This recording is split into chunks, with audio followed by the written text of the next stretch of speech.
Is that it? Are we good? Yeah, what? Say it again? They are different. Do you want me to explain the differences? Okay. Well, it depends on how you like school. So here we go. We got SAT, right? Okay. So the SAT has 4 sections. The first 2 are English, the second 2 are math. It asks you questions like you've never seen this math before. So a lot of people hate the test because of the weird logical way that it's being asked to you. Does that make sense? All right. As a whole, you're going to do less math taking an SAT. But you have to learn how to beat the logic-based questions that they ask. The ACT is like a mega math final. You have 60 questions in 60 minutes, and you have to know all 4 years of math. So if you don't love math, the ACT is probably not the best test for you in the fact that it's hard. However, it's asked straightforward, which means it's a lot easier for some students because they don't like the way the SAT is worded. Both tests are beatable. The English, which is the grammar section, is identical on both tests. So if you study for the SAT or ACT, you can take both. The reading section is pretty much identical as well, except for there's 5 passages on an SAT, there's 4 passages on an ACT, and the SAT asks these horrible types of questions where they want to know what lines the answer came from, which is very difficult to learn how to master. So as a whole, the reading section of an SAT is harder than the reading section of an ACT. 4 passages on the ACT, 5 passages on the SAT.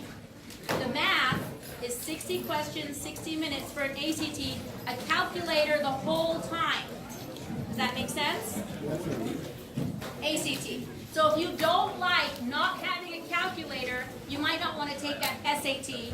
Also, there's 13 questions where you don't have multiple choice.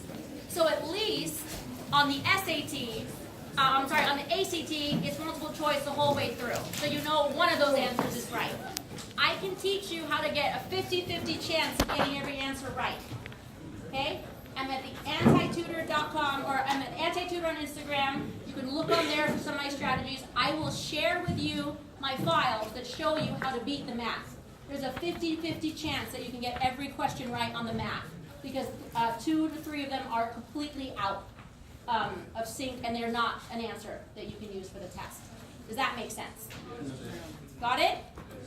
Okay, so SAT versus ACT. This is what I recommend. Study for the ACT. It's easier, it's more straightforward. Then, if you feel like you don't get the score you want on an ACT, take the SAT, because it is the first 3 sections of an ACT. Section 1, 2, and 3 is an entire SAT. The only difference is you get to section 4, and it's a science section. The science section is chart reading. It's not science. So you don't have to know any outside science going in there. Does that make sense? It's just the reading of charts. Both tests are beatable. You have to go over strategy. Okay? You have to bump up your math. You have to make sure you know slope, circles, areas, perimeters, everything going in there. But it's all workable, and it's all stuff you can study for. And I want to help you get through that stuff during 6th period when you don't have homework to work on. Okay? We're here for almost 2 hours, and we get a lot done in that time. Does that make sense? Yes.